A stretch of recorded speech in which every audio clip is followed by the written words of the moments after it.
Welcome to the Explainer. All right, we've got a really high stakes pitch on the table today for the investment committee. We're putting our analyst hats on to look at one of the absolute most critical transportation arteries in North America. I'm talking about Canadian National Railway, ticker symbol CNI. We are going to put this company through the ultimate valuation gauntlet to figure out if it actually deserves a spot in our portfolio at its current price. So let's just get right into it. Here is our roadmap for today. We'll do a quick company snapshot, then we're going to evaluate CNI through the classic lenses of Warren Buffett, Peter Lynch, and Benjamin Graham. After that, we'll run some modern discounted cash flow and alternative models before wrapping it all up with our synthesis and final verdict. Okay, let's dive into this. Section 1, the company snapshot.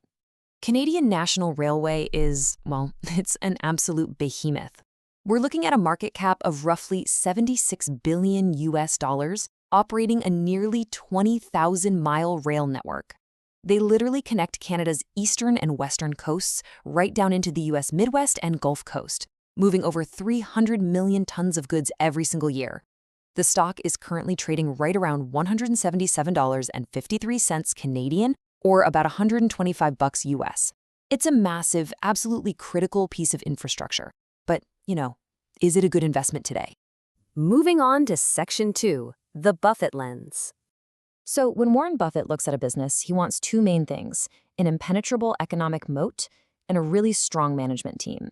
CNI definitely has the moat. I mean, a 20,000-mile North American duopoly is practically impossible to replicate.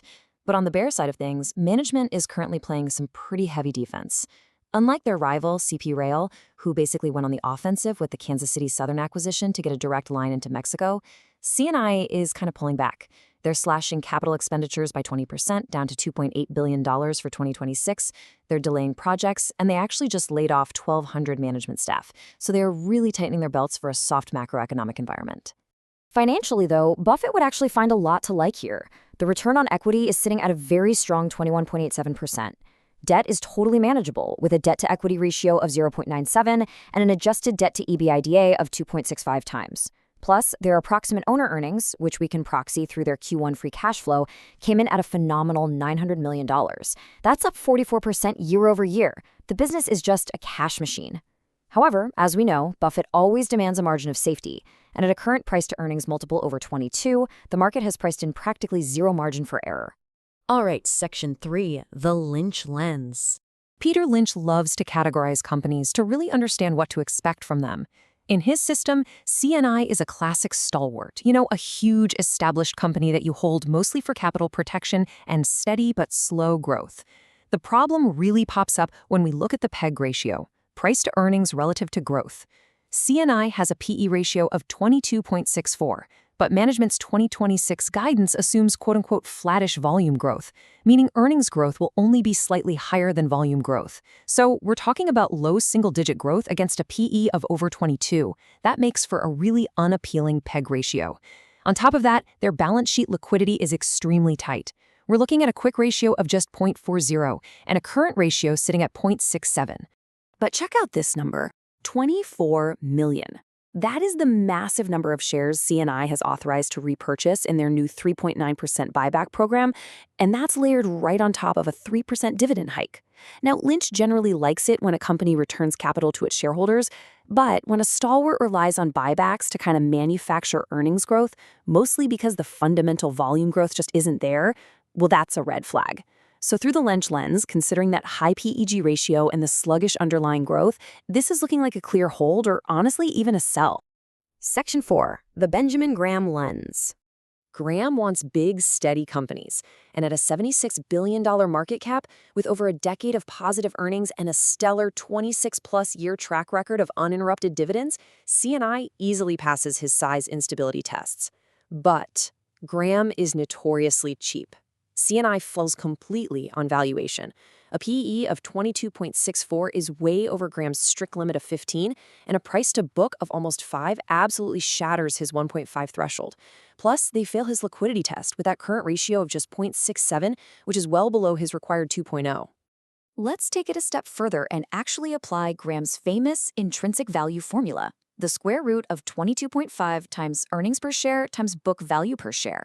Based on our source data, If we reverse engineer the valuation multiples from the current price, we get an EPS of roughly $7.84 and a book value per share of $35.79.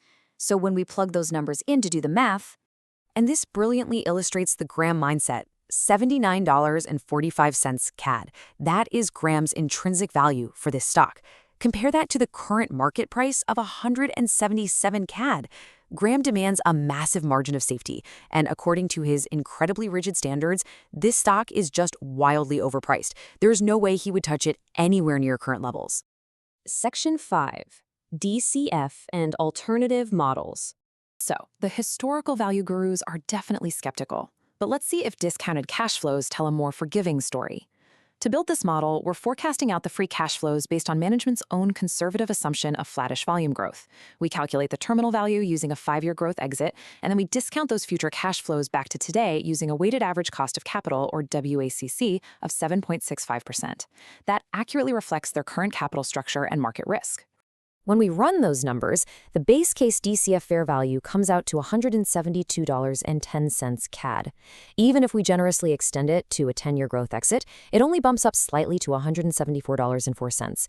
Remember, the stock is currently trading right around 177.50. So what this tells us as analysts is that even with modern, precise financial modeling, the stock is currently fully priced. It's sitting at a slight overvaluation of around 2 to 3%. The market has basically already priced in their current cash flow trajectory perfectly. Looking at a few alternative valuation models gives us some pretty mixed signals. If we just look at relative multiples, assuming some mean reversion for PE or EV to EBITDA, you could theoretically argue for 11 to 40% upside. But when we pivot to models grounded strictly in cash distributions, like the dividend discount model sitting at $151, or current earnings power without any future growth, like earnings power value at a really low $84, it drags that average valuation right back down. Finally, Section 6, Synthesis and Final Verdicts. Let's bring all these pieces together and build our final case. Graham demands a fire sale price that we just aren't getting, so for him, it's a hard sell. Lynch really doesn't like the low underlying growth paired with the premium multiple, so he's leaning towards a hold or a sell. Buffett absolutely loves the duopoly moat and that 21% ROE, but the total lack of a margin of safety forces him to the sidelines as a hold.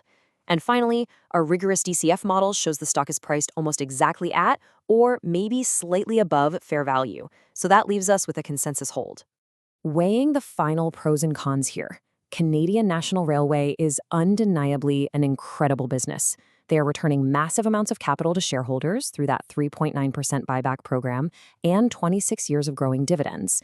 But right now, they are playing defense. They're cutting capex and slashing jobs while facing some very real macroeconomic headwinds. And perhaps most concerning of all, they're losing ground to a booming CP Rail, who is aggressively expanding a direct rail network into Mexico to bypass trade tariffs.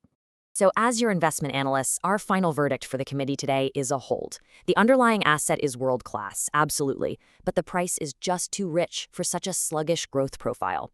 The trigger for us to actually step in and buy would require a meaningful pullback below 150 Canadian dollars to finally create that much-needed margin of safety. I'll leave you with this final thought. Will CNI's defensive strategy of buybacks and cost-cutting ultimately pay off in a looming recession, or is CP's aggressive expansion going to leave them permanently in the dust? Something to think about. Thanks so much for joining us on this explainer, and we'll catch you next time.